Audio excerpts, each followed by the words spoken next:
자, 본문 경문을 한번 보도록 합시다.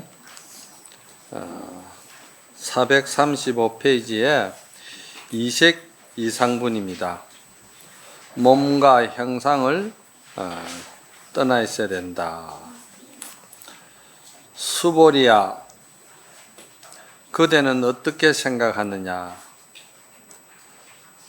뛰어나게 아름다운 몸으로 부처님을 볼 수 있겠느냐? 뛰어나게 아름다운 몸이라는 것은 구족 색신을 말합니다.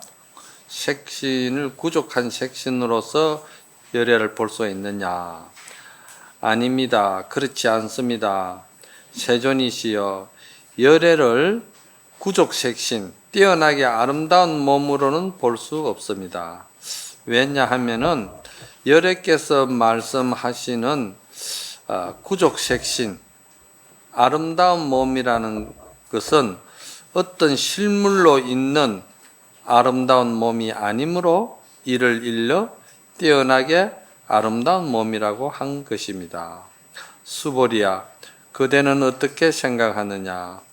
32가지 뛰어난 모습을 다 갖춘 것으로 열애를 볼 수가 있겠느냐? 30 이상을 말하는 겁니다. 아닙니다. 세존이시여, 32가지 뛰어난 모습을 다 갖춘 것으로 열애를 볼 수가 없습니다.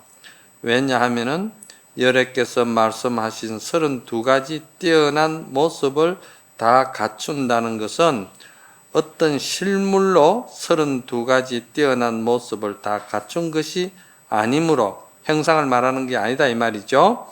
이를 일러 32가지 뛰어난 모습을 다 갖춘 것이라 하기 때문입니다. 예, 이런 이야기도 경문도 대단히 어려운 말씀입니다. 자, 먼저 시간에도 제가 무상과 무주, 무아에 대해서 충분히 이제 말씀을 또 드렸어요. 그런데 이제 사실은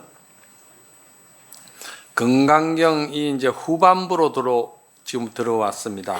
금강경 후반부로 들어오면서 여러분들께서 계속 강의를 들었지만은 구경무화분을 거쳐서 또 지금 먼저 시간에 이제 법계통화라든지 지금 이 시간에 또 이색 이상분, 색도 이어이고 상도 이어이는 것을 가리키는 이런 이제 내용들로 들어가는데 이것이 다 뭐냐면은 후반부로 들어오면서 금강경은 항상 이 법신부를 이야기를 하고 있어요. 법신부를. 그러니까 이 법신불에 대해서 그 존재 여부에 대해서 또 그 법신불의 그 존재에 대한 말이지 실체상에 대해서 지금 이제 이야기를 하고 있는 거예요. 그래서 이 법신불이라는 것에 대해서 우리가 개념 정리가 잘 되어야 금강경에 이런 말씀을 이제 이해할 수 있다 이 말이야. 그러니까 부처님의 뜻은 어디에 있느냐 하면은 지금 이 말씀의 부처님의 뜻은 말이지 너희들이 말이지 중생심으로 법신을 보지 못한다 이 말입니다. 중생심으로는 법신을 볼 수가 없다는 것이지. 왜? 법신은 본래야 볼 수가 있는 것이 아니고 법신은 항상 텅 비어 있는 그러한 그 청정은 공을 말하죠. 텅 비어 있는 청정성 공성을 법신이라고 이야기를 하는데 그 법신은 중생의 눈으로 볼 수 없다는 것은 중생은 항상 말이지 요 지금 소주제에 나왔듯이 색을 보고 색에 집착을 하고 상을 보면은 상에 집착을 하고 중생은 소리를 들으면 소리에 집착을 한다는 거예요. 그래서 색에 집착하고 소리에 집착하고 그 상에 집착해서 거기에 중생은 목을 맨다는 것이죠. 그래서 거기에서 스스로 자기 업으로 인해 가지고 만들어진 가짜 자기 가를 말이지 거짓 가짜입니다. 나아짜 가짜 자기를 자기의 지난주를 알고 금생뿐 아니라 몇생, 천생, 만생을 그렇게 윤회를 한다는 거예요. 그렇기 때문에 중생은 항상 지옥아기 축생해서 육도를 벗어날 수가 없다는 거예요. 깨친 사람, 부처님의 세계, 보살의 세계에서는 지옥아기 축생 육도가 존재하지를 않는 거예요. 그러면은 중생들에게도, 부처에게도 존재하고 보살에게도 존재하지 않는 것인데 중생들에게 왜 존재하느냐? 중생들에게는 실제로 존재하고 있다는 거예요. 왜냐? 중생 스스로가 그것을 실제를 만들었기 때문에. 절대 중생은 그거를 벗어날 수가 없다는 거예요. 중생심으로는. 이게 이제 금강경에 이색 이상분에서 말하는 이런 거를 잘 들으셔야 됩니다. 그래서 부처님이 항상 염려하시는 게 뭐냐면은 너희들은 이제 부처님이 모셔져가 있잖아. 그죠? 이제 비로자나 부처님이 모셔져가 있고 또 문수보살님이 보현보살님이 좌우로 이렇게 모셔져가 있잖아요. 삼존불이 모셔져가 있는데 이런 이제 부처님을 여러분들이 배울 때 이게 항상 이 색신에 대해서 상에 대해서 집착을 한다 이 말입니다. 그럼 이 색신 상이 그러면 헛것이냐? 스님 말씀대로 하면은 우리가 믿음의 공경의 찬탄의 그 예경의 대상인 부처님이 그럼 헛것이냐? 여러분들이 이 법문을 잘못 들으면 이걸 헛것으로 또 빠져버리는 거예요. 그래서 이 금강경이 굉장히 중요하고 이 법문을 잘 들어야 된다는 거예요. 잘못 들고 법을 강의를 잘못하면은 이게 한쪽에 치우치는 강의가 되어버리면은 중생을 더욱더 지옥으로 끌고 간다 이 말이에요. 그걸 아셔야 돼. 그러면은 여기서 부처님이 항상 그 염려하시는 거는 너희들이 이 부처님의 그 상호를 보면은 전부 다 32상과 80종호를 갖추어가 있지 않습니까? 아주 뛰어난 모습들을 다 중생이 갖추지 못한 훌륭한 아름다운 모습을 갖추고 있다 이 말이야. 이 원문에는 구족색신이라고 했고 여기서는 뛰어나게 아름다운 모양이라고 번역을 했잖아요. 그러니까 이 구족색신 32상 80종호의 중생은 거기에 부처님의 모든 법과 진리와 이런 것이 다 거기에 모든 것이 공덕과 복덕이 있는 걸로 생각을 한다는 거예요. 그러면은 그것이 어디까지나 그것은 색상이고 모양이잖아. 그렇잖아요? 먼저 시간에 그랬잖아요. 조조 스님께서 흙으로 빚은 토불은 어디를 건너지 못한다고요? 강물을 건너지 못한다고 그랬죠. 주물로서 철로서 그 세운 부처님은 어디를 못 건넌다고? 용광로를 못 건넌다고 그랬잖아요. 그러면은 나무로서 빚은 부처님은 불기운을 못 건너간다 했잖아요. 그럼 이런 게 그렇다고 볼진대는 이 모양과 상은 다 허망하고 허상한 것이 아니냐? 이렇게 중생은 이제 전부 다 단견을 일으키는 거예요. 조조 스님께서 이런 그 엄청난 말씀을 하실 때는 이건 전부 다 선적인 이야기이기 때문에 선적인 이야기는 반야바라밀의 지혜가 없으면 절대 중생심으로 욕심으로는 이건 이해가 안 가는 거예요. 그러면은 여기서 32상 80종호의 금생 몸을 말이지 어디서 찾아야 되느냐 하면은 내 마음 청정성에 마음이 텅 비어서 그 텅 빈 마음 가운데에 조건도 없고 바램도 없고 대가도 노리지 아니하고 그냥 무한한 그냥 주기만 한 기쁨의 사랑, 마치 어머니가 가슴에 품은 아기에게 그냥 주기만 해도 모든 것이 기쁘고 조건이 없고 행복한 마음, 그런 마음을 가지고 만약에 우리가 어떤 보시를 한다, 뭐 행을 한다고 할 때 이것이 뭐냐면은 이것이 마음의 청정행이라는 거예요. 아시겠어요? 그래서 32가지의 마음에 청정한 행을 해야 되고 80가지의 마음의 아름다운 청정행을 해야 된다는 것이지. 30 이상 80종호를 밖에서 찾지 말고 그대 마음 속에서 32가지의 아름다운 선행과 복덕과 공덕의 행을 갖출 수 있는 그런 반야의 지혜를 갖추라는 말이고, 80가지의 진선미의 아름답고 미세한 그런 아름다움에 또 공덕성을 자기 몸에서 청정행을 갖추라 이 말입니다. 거기서 열애를 볼 수가 있고, 거기서 보살을 볼 수가 있고, 거기서 우리는 법신부를 봐야 된다는 거예요. 법신부는 밖에서 볼 수가 없는 거예요. 이걸 잘 들으셔야 돼. 그래서 야보 스님께서 뭐라고 말씀을 하시냐면은, 이 이야기의 본문에 대해서 야보 스님은 멘토를 하시기를, 공적인 입장에서는 바늘만큼도 용납하지 못하고 사사로이는 술에도 통한다, 이렇게 되어 있거든요. 사사로이는 술에도 통한다. 그러면 공적인 입장에서는 바늘만큼도 용납하지 못한다는 말은, 이건 뭘 말하냐면은 우리 마음에 조건과 대가와 그런 이분법으로 이익되고 손해되는 그런 중생심으로서 우리가 자기 자신의 마음을, 가짜인 마음을 자기 진여심으로 삼는 것이 아니고, 자기의 그 법신불은 그런 것을 본래 떠나가 있고 항상 무한한 자비와 무한한 사랑과 무한한 서로 간에 살려내는 상생 기운으로서 되가 있는 것이 우리의 본성이고 우리의 본래 인성이고 우리의 본래 불성이다 이 말입니다.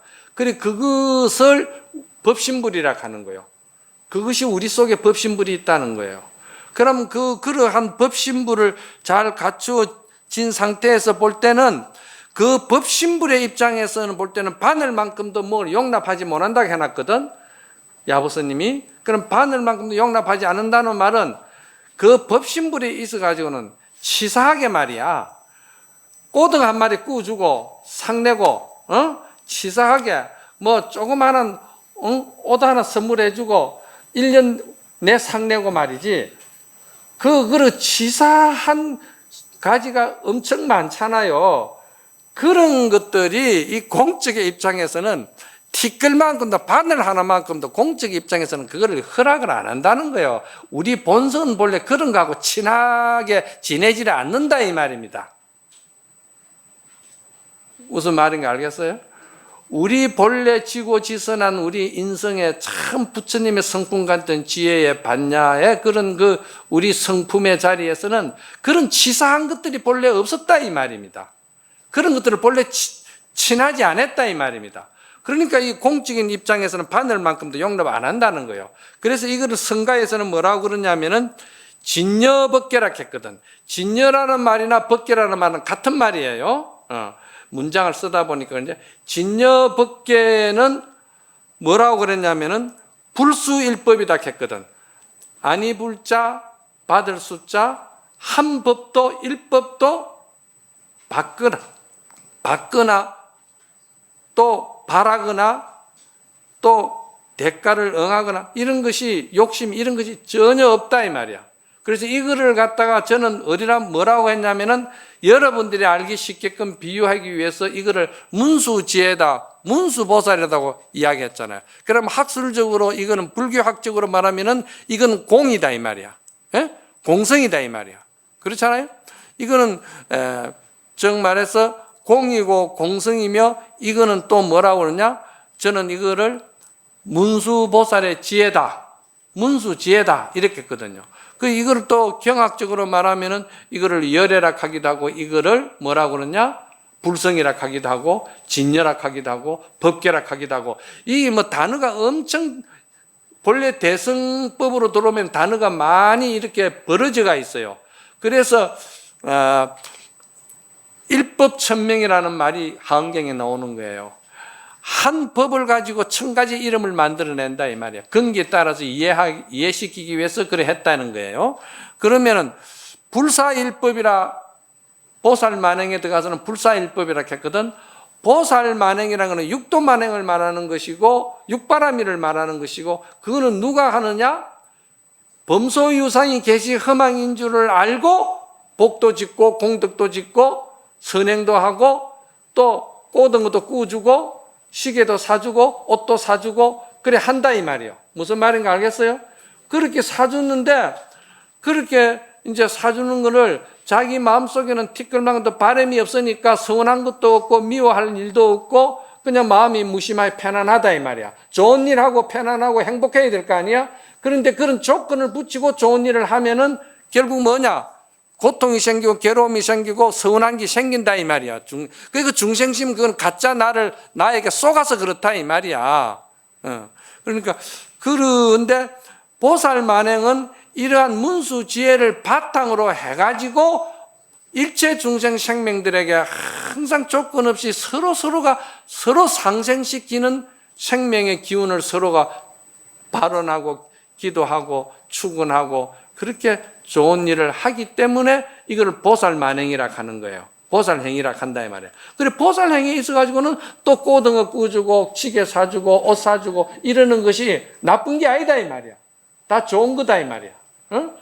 그게 있어야 세상 사는 사람 맛이 나지. 그렇잖아요. 아, 이걸 보면은 내가 이거 참 이런 일은 좋은 일을 좀 해야 되겠다, 그죠? 이런 일을 좋은 일을 해야 되겠다 하면은 내가 그냥 이거를 좋은 일을 할 때는 아무 조건 없이 그냥 하면은 그 사람은 공덕과 복덕은 뭐냐? 보살만행이 되는 거예요. 이 법이라는 것은 이런 법문을 듣고 여러분들이 스스로 깨쳐가지고 스스로 알아서 슬기로운 반야의 삶을 여러분들이 집착 없는 욕심 없는 그런 애착 없는 반야의 삶을 살기 위한 것이 목적이다 이 말이야. 지금 이게. 그런데 이것이 법이라 하는데 이것을 법이 얻을 것이 있고 줄 것이 있고 서로 받을 것이 있고 뭐 이런 것이 있다 하면은 나도 내가 자식이 있으면 내 자식한테 주지 이거 말라고 딴 사람한테 일러주고 이야기하겠노. 그렇지? 내 상자가 있으면 내 상자한테 이거 일러줘서 가르쳐주고 이렇게 하라 하겠지. 이 법이라는 것은 반야의 슬기로운 자기 지혜가 있어가지고 스스로 반야의 삶을 사는 것이기 때문에 자기 것이고 또 자기에게 그런 공덕성이 다 갖춰지가 있기 때문에 부처님은 일체 중생을 제도한다 했거든요.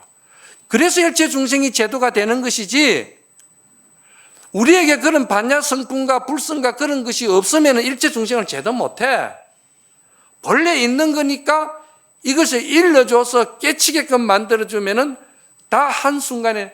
그래 법화경연을 보면은 수기가 보면은 처음에는 뭐 몇 사람에게 사리불에게 목건년에게 뭐 수리를 몇 사람에게 수기를 주다가 나중에는 100명을 한꺼번에 주고 나중에는 2000명도 주고 나중에는 3000명도 주고 나중에는 항아사 모리소 같은 중생에게 수기를 줘버리잖아요. 그게 뭐냐면 우리에게 그런 복덕성이 다 갖춰지가 있기 때문에 부처님의 바른 정법, 이 안욕다나 삼막삼보리법을 일러주면 이 사람들이 스스로 깨쳐서 그 사람들이 스스로 반야의 삶을 산다 이 말이야. 그렇게 사는 일이기 때문에 그렇기 때문에 부처님은 일체 중생을 다 제도했지만도 부처님 마음에는 한 중생도 제도한 중생이 없다 하는 거예요. 그 상이 없기 때문에 그렇다는 거예요. 여러분 같으면은 옷 한 벌 사주고 1년 내 우라 묻겠어요? 부처님은 일체 중생을 다 제도해도 그런 것이 없다 하잖아요.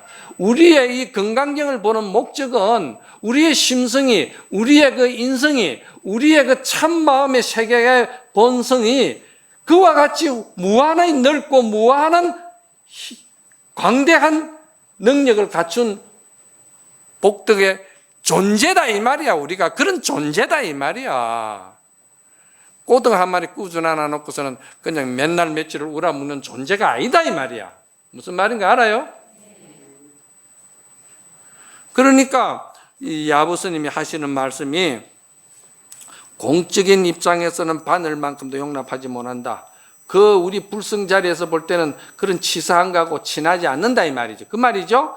그러면은 사사로이로는 술에도 통한다 했거든요. 사사로이로는 술에도 통한다는 말은 뭐냐면은 이러한 그 반야지혜, 문수지혜, 공성, 불성의 이런 텅 빈 자리에 정말해서 범소유사인 계시 허망이라는 이 경지까지 간 사람에게 있어 가지고는 그때부터는 사사로이 무엇이든지 다 할 수 있다는 거예요.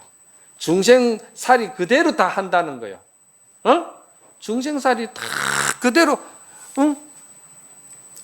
선물도 하고 복도 짓고 나눔도 하고 또 어려울 때 도와주고 또 말이라도 위로해주고 이게 전부 다 바람일로 이 전부 다 그게 다 실제법으로 들어간다는 거예요.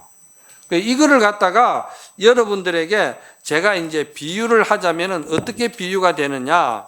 그 다음 장을 한번 이제 봅시다. 그 다음 장을 보면은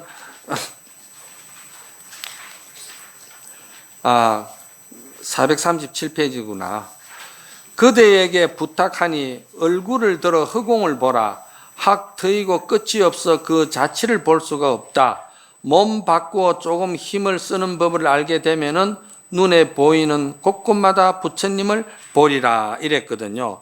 여기서 그대에게 부탁하니 얼굴을 들어 허공을 보라 그랬거든요. 그대에게 부탁하니 얼굴을 들어서 허공을 보라는 이 말은 확 트이고 끝이 없어서 그 자취를 볼 수가 없다고 되어 있죠.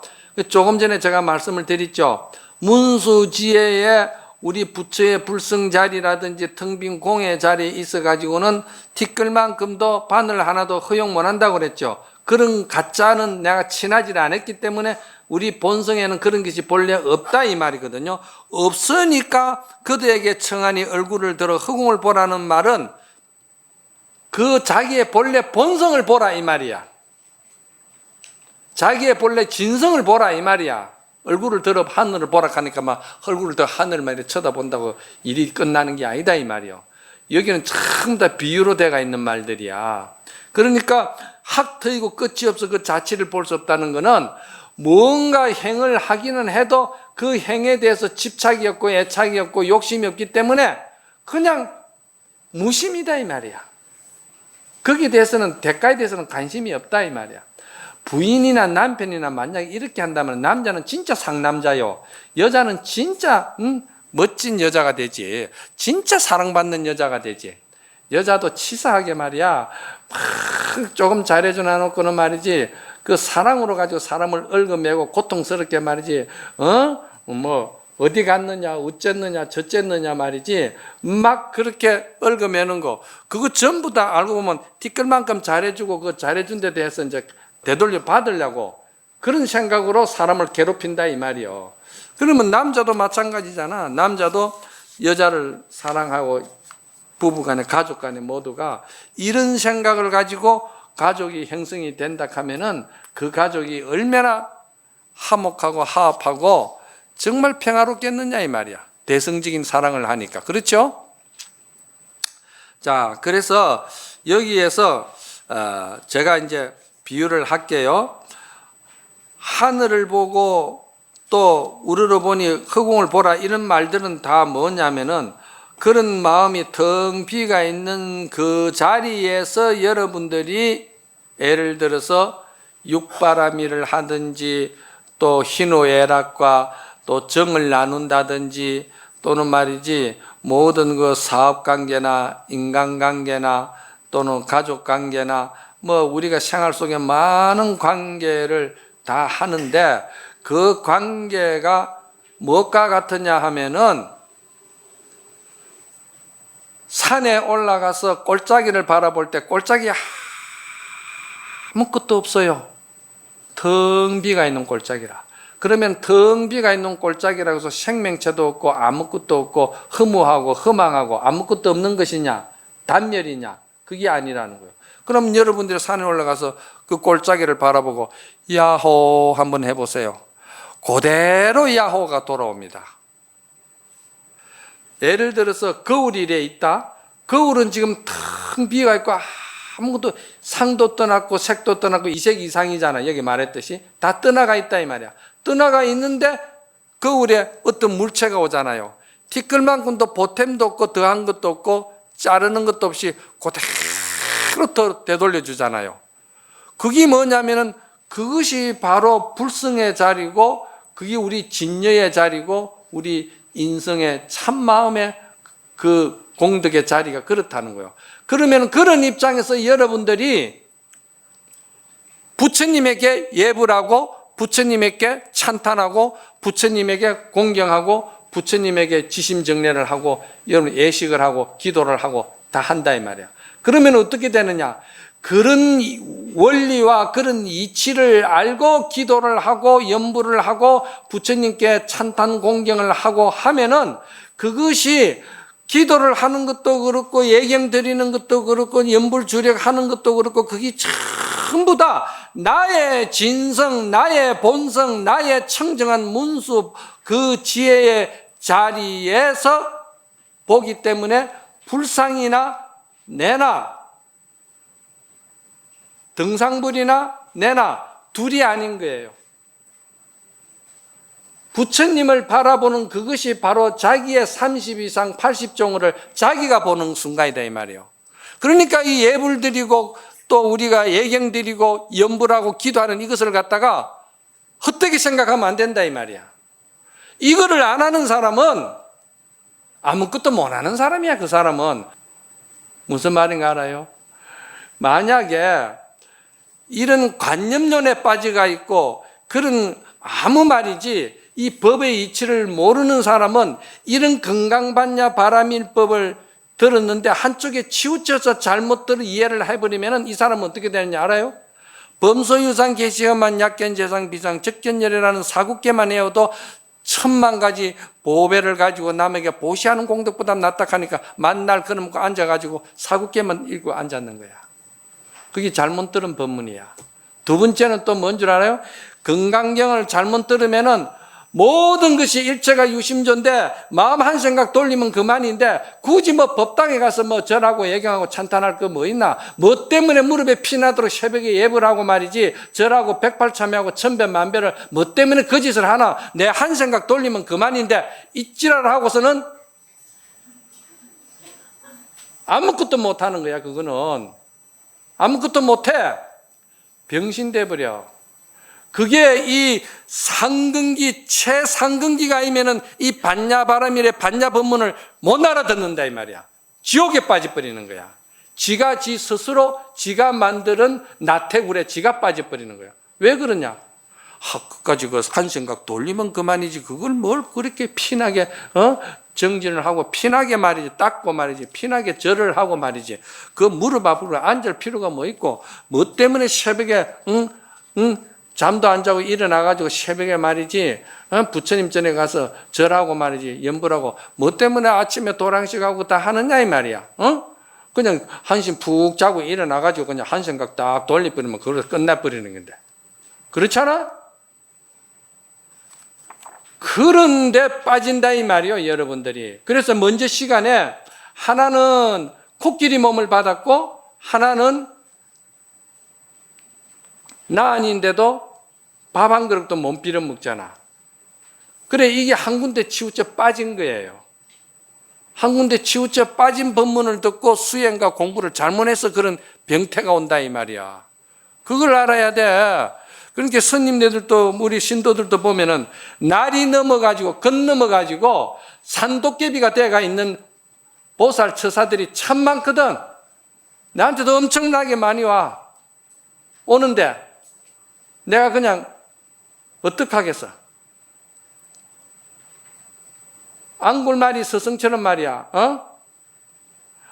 니 잘한다. 니 견성했다. 한 소식 했다. 정말 그거 한 생각 돌리면 그만이지. 그거 어리석은 사람들이 하는 짓이지. 누가 그 짓을 그래 하고 있느냐. 그렇게 하면서 인정해 줘 버리면은 그 사람은 어떻게 되겠어요? 아무것도 못 해요. 앙골말이가 그런 거 아니에요. 앙골말이라는 말이 그 손가락을 말하는 것이고 손가락을 잘라가지고 그렇게 이제 지가 공덕을 쌓는다는 건데 그 이제 앙굴마리 스승의 그 여인이 앙굴마리를 좋아해가지고 앙굴마리를 그 이제 소위 말해서 사랑을 한 거예요. 그런데 그 이제 앙굴마리가 스승의 그 여인을 내가 어떻게 그럴 수 있냐 하더니 절대 그를 허락을 안 했거든요.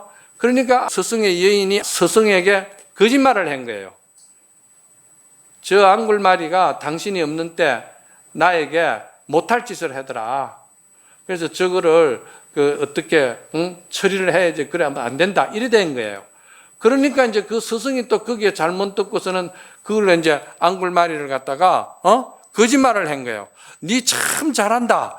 그러니까 니 그런 식으로 공부하면은 모든 것이 다 성취한다. 그런데 그 가운데 더 공덕을 갖추려면은 사람의 손가락을 100개를 잘라가지고 목걸이를 만들어라. 그러면은 마지막에 너는 대성인이 된다. 이랬거든요. 그게 사람 죽이는 길로 이제 가르쳐 준 거예요. 그 앙굴마리 이제 그 사도의 외도의 서성독이 나쁜 놈이지. 그렇게 알고 보면은. 그런데 그래가지고 이제 앙굴마리가 사람을 죽이기 시작한 거예요. 그래가지고 마지막에 부처님을 이제 손가락 자르려고 담배 드는 거 아니에요. 그런데 부처님이 그걸 갖다 그때 이제 이 반야바라밀의 바른 법으로서 앙굴마리를 이제 교화를 시켰거든. 그래서 그 앙굴마리가 부처님이 제자가 되었잖아요.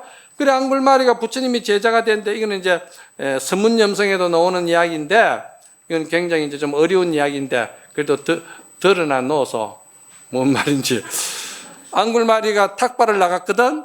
탁발을 나갔는데 인도에는 스님이 지나가는 스님이 아기를 못 놓는 상고에 겪는 여인이 있잖아. 그러면은 그 여인에게 염불을 해주고 그 여인을 어루만져주면은 아기가 순탄하게 순산이 된다는 그 인도의 전통적인 그 풍속이 있어요. 그러니까 그 여인의 상고를 겪는 여인의 남편이 보니까 앙굴마리가 지나가거든요. 그러니까 앙굴마리에게 스님께서 들어가셔서 저희 부인의 좀 순산할 수 있도록 좀 이렇게 위로를 해 주십시오. 그랬는 거야. 그러니까 앙굴마리가 그것을 뭐라고 했냐면은 아유 저는 겁이 나서 못합니다. 저는 사람을 너무 많이 죽였습니다. 사람을 너무 많이 죽였기 때문에 제가 해본들 영험이 없습니다. 이래 된 거예요. 그래서 그래도 막 붙들려고 하니까 도망쳐 오듯이 와가지고 앙굴마리가 부처님에게 부처님이시여 내가 사람을 그렇게 많이 죽였는데 제가 가서 그렇게 하면은 어떻게 뭡니까 그 여인이 아기를 순산을 하겠습니까? 그런 거야. 그러니까 부처님이 거기서 하시는 말씀이 앙굴마라야 네가 잘못 알고 있다. 부처님 법은 반야바라밀의 법이다. 부처님의 법은 반야지혜의 법이기 때문에 너는 부처님으로부터 계를 받은 이후로는 한 생명도 너는 죽은 일이 없지 않느냐 그랬어요. 그러니까 예 그러합니다 했거든요. 이 말은 뭐냐 하면은 여러분들이 반야바라밀의 건강경의 이 진리를 듣기 전에는 가짜인 여러분의 모습을 여러분들이 주인이고 자기 모습인 줄 알았는데 그것이 이제 전부 다 연생연멸이고 그것이 다 실체가 없는 것인 줄을 아는 반야바라밀의 법을 듣고 나서는 여러분들이 나의 참 진화가 있구나 하는 것을 깨닫잖아요. 그와 똑같이 앙굴마라도 부처님에게 계를 받고 이 반야의 법문을 듣는 순간에는 나는 청정한 사람이고 부처와 똑같은 사람이고 나는 모든 생명을 다 살려내는 공덕과 능력을 가진 사람이다. 이렇게 이제 부처님이 일러준 거예요. 어서 가거라. 가서 그 여인을 어루만져 주거라. 그래 가서 여인을 다 어루만지니까 나는 부처님의 반야의 법을 성취한 이후로는 한 생명도 죽인 일이 없다. 모든 생명은 다 살아난다. 그러면서 기도를 한 거예요. 그러니까 그 여인이 순산을 한 거예요. 이게 이제 대성법이라는 거예요. 이 소승법에는 이런 거 없어. 이 대성법이야. 그래서 여러분들이 이 부처님, 이 법당에 모시지가 있는 부처님이나 또는 여러 어떤 그 사람을 서로 만나거나 이리 볼 적에 내 마음이 그런 청정한 마음으로 내 마음의 32상과 내 마음의 80종의 아름다운 선행 공덕의 그러한 그 지혜의 마음으로 부처님을 바라보도 부처님이 그대로 여러분의 32상 80종의 자성 공덕과 둘이 아니다는 거예요. 그래서 여러분이 기도를 하면은 그대로 기도 끝에 기도 성취가 된다 이 말이에요. 그런데 기도 안 하고 되겠어요? 염불 안 하고 되겠어요? 그렇다고 그 여러분들이 그래 저 먹고 한 생각 돌리면 된다. 여러분이 부처야 한 생각 돌리면 되게? 아니잖아. 그런 얄팍한 논리법에 빠지면은 그거는 금생에는 공부 못해. 그거 못하는 거야, 그거는. 그런 사람을 암만 가르쳐줘도 그거는 간념론에 빠졌기 때문에 스승의 말도 안 들어. 지가 잘났고 지식대로 공부하는 거야. 그거 어떻게? 지가 지옥을 열고 들어가는데 그럼 그걸 어떡하겠어? 그래서 여기서 이색 이상이라는 말은 색도 여이고 상도 여있지만은 색도 여이고 상도 여인 그 문수 지혜의 자리에서 보면은 또 색은 색이고 상은 상이고 그대로 진리의 법신이 그대로 된다 이 말이야. 무슨 말인지 아시겠어요? 자, 그 다음 또 한 장 넘기고 경문을 봅시다. 수보리야 그대는 여래께서 내가 설한 법이 있다 이렇게 생각한다고 짐작하여 말하지 말라. 이런 생각을 하지 말아야 하니 왜냐하면 어떤 사람이 여래께서 말씀하신 법이 있다고 하면은 이는 부처님을 비방하는 것이며 내가 말하는 것을 이해하지 못하고 있기 때문이다 이랬거든요. 자, 여기에서 경문을 잘 보세요. 여래께서 설한 법이 있다고 말하면은 여래를 비방한 말이라고 된다고 했죠. 그러면은 여래께서 설한 법이 없다 하면 그건 맞는 말이냐? 없다 해도 비방하는 말이 되는 거예요. 그럼 이거 왜 이런 말씀을 했느냐 하면은 있다 하고 없다 하는 거는 어떻게 됩니까? 그거는 둘 다 죽이는 일이 된다 이 말이요. 둘 다 살려내는 그런 상생이 돼야 되는데 있다고 고집하면은 없다 하는 놈을 갖다가 수용할 수가 없고 포용할 수가 없고 살려낼 수가 없잖아. 또 없다고 주장만 하면은 있다 하는 사람을 살려낼 수 없고 포용할 수가 없잖아요. 이거를 뭐라 합니까? 스님들은 이거 대반 알아듣지. 양변에 치우쳐 떨어진 거 아닙니까? 그 양변에 치우쳐 떨어진 거를 갖다가 어떻게 중도라고 할 수 있느냐? 중도는 생명을 살려내는 것이 중도인데. 그러니까 이게 이색 이상분에 들어와 가지고 그러한 논리를 말씀을 하시고는 부처님이 비설비설분에 지금 들어왔거든. 설한 것도 없다 이 말이지. 응? 자, 설할 만한 법도 없다 이 말이지. 그러니까 이런 이야기를 하니까 야보스님께서 하시는 말씀이 참 옳기는 옳으나 그렇다면은 설한 법도 없고 설한 법문도 없다 하면은 그러면 참 그 말이 옳기는 옳으나 그러면 부처님이 대장경 소장경 설한 거는 그럼 그건 또 어디서 나온 거고 또 이 야보스님이 또 한 침을 놓는 거예요. 그 이제 야보스님은 항상 한쪽에 치우칠까봐 또 한쪽에 치우친 거를 갖다 살려내는 소리라 이거는. 왜냐하면은 사람 법이 있다 해도 비방이고 없다 해도 비방이라 하니까 그러면 없다 하는 것으로서 주장을 하든지 있다 하는 것을 주장하든지 그렇게 돼버리면은 되는데 그렇게 되면은 부처님 법하고는 중도는 안 맞거든요. 중도 실상법이 아니다 이 말이야.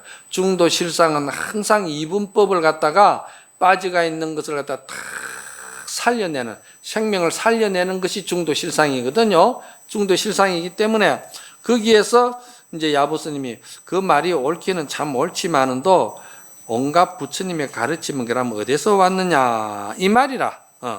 참 그러니까 여러분들이 조금 전에도 말씀드렸듯이 자 선을 하는 사람은 이 예식하고 또 이 교화하고 또 이렇게 대중 앞에 이제 먹고 대중 앞에 포교하고 운동하고 하는 사람들 있잖아요. 이런 사람을 또 이제 사판을 또 이제 가벼이 여기고 또 사판하는 사람 입장에서 볼 때는 또 이제 가만히 앉아서 말이지 아무것도 복덕과 공덕을 안 짓는다고 또 이제 비방한다 이 말이야. 그러면 이 두 비방이 맞느냐 이 말이야. 안 맞다 이 말이야 이거는. 둘 다 살리는 법이 있어야 될 것 아니냐 이 말이지. 그 살리는 법을 지금까지 내가 이제 여러분들에게 설명을 한 거야. 범소유상 계시 흠망 약견 재상 비상 적견열이라는 사국계를 가지고 내가 다 살려냈잖아요. 부처님의 이 법당의 등신불도 다 살려냈고 다 살려냈잖아. 또 연불하는 연불 스님, 기도하는 기도 스님, 전부 다 기도하는 분들 다 살려냈잖아. 지금 다 살려냈다 이 말이야. 그러면 여기서 이제 이것을 이제 우리가 선적으로 보면은 어떻게 되느냐? 선적으로 보면은 이거를 부처님과 어떤 외도가 만났어요. 그런데 그 외도가 공부를 열심히 했어요. 열심히 해서 상당한 경지에까지 이르는 외도였어요. 그런데 그 외도가 부처님을 찾아와서 부처님께서 설법하신 것도 내가 묻지 않고 부처님께서 설법 아니하시고 무견히 앉아서 부자이자 가만히 앉아 명상에 젖어가 계시는 것도 내가 묻지 않겠습니다. 그러니까 이거는 말 있는 것도 묻지 아니하고 말 없는 것도 내가 묻지 않겠습니다. 이 말이거든요. 그럼 이거는 무슨 말이에요? 여기서 말한 것처럼 말 있는 것도 한편이요, 말 없는 것도 한편이잖아. 그럼 양쪽에 치우친 거잖아. 그럼 이 외도는 벌써 이 경지를 넘어선 거야. 나는 말 있는 것도 말 없는 것도 거기에 치우친 그런 경지도 나는 지나왔다 이 말이야. 여기서 중도 실상으로서 중도로서 모든 생명을 살려내는 묘한 법이 있으면은 부처님께서 나에게 일러주십시오. 이렇게 했는 거라. 그래 말 있는 것도 묻지 않고 말 없는 것도 묻지 않는다 하면서 한마디 일러라 하는 거예요. 팔만장경도 나는 다 이야기한 것도 믿지 않는다 이 말이야. 의지하지 않는다 이 말이야. 그러니까 이제 부처님이 한마디 중도 실상을 일러주십시오. 그런데 여러분들 것도 뭐 한마디 해야 되겠지? 근데 부처님은 뭐라 하시냐면은 가만히 무견하셨거든. 양구하셨다 이 말이에요. 그렇죠? 양구하셨다 이 말이에요. 그러니까 외도가 거기서 참으로 눈물을 흘리면서 부처님께 절을 하면서 참으로 사생 잡으시고 대자대비하신 부처님이십니다. 하고서는 흘리고 눈물을 흘리면서 떠났다 이 말이야. 그러니까 그 옆에 누가 있었느냐? 아란 제자가 있었거든요. 왜 아란 제자가 가만히 보니까 아란 제자는 논리적으로 생각을 많이 발달되어 있는 상징적인 제자잖아요. 교학적으로 밝으니까. 아니 부처님의 팔만장경, 대장경, 소장경 할 것 없이 그 많은 것도 다 내가 의지하지 않고 필요 없다 하고 그렇다면 부처님이 말을 떠난 이색 이상도 다 무견히 앉은 것도 나는 필요 없다 하고 그러는 가운데 중도 실상을 일러라 하는데 부처님은 말씀도 안 했다 이 말이야. 그런데 그 말이지 외도가 무엇을 보고 무엇을 깨달았고 무엇을 느꼈기에 눈물을 흘리면서 부처님께 참으로 대자대비하신 사생 잡으십니다. 하고선 저래 갔느냐 이 말이야. 이런 걸 이제 물은 거야. 그러니까 부처님이 아란을 턱 쳐다보고 하시는 말씀이 아란아 참으로 잘 달리는 명품은 그 채찍이 꼭 엉덩이에 와서 피나게 두드리 맞아야 달리겠느냐. 그 채찍 그림자만 봐도 달린다. 참으로 반야의 지혜가 갈고 닦는 수행자는 척 하면 알아듣고서는 자기가 어떻게 해야 된다는 걸 갖다가 척 그냥 깨닫는 것이 그것이 이제 바로 이제 상근기다 이 말이야. 그런데 꼭 찔러줘야 되고 이야기를 해야 되고 그런 거는 좀 하근기가 하는 짓이야. 재미없다 이 말이야. 그러니까 명만은 채찍만 이래 그림자만 봐도 천리를 달리는 거야. 그게 이제 이 바른 정견, 법을 보는 바른 안목이 있는 반야지혜를 가진 자만이 그렇게 달릴 수 있다. 그러니 내가 참으로 내 옆에 네가 시자지만은 내가 너를 불쌍히 생각하노라. 이렇게 안경에 나와. 뭡니까? 아란이 부처님을 지봉을 그렇게 했지만은도 부처님의 최상승법은 이 외도는 알아들었는데 못 알아들었다 이 말이에요. 무슨 말? 알았어요? 그런 것이 바로 오늘 이 건강경의 비설비설분의 내용입니다. 자, 모두 성불합시다.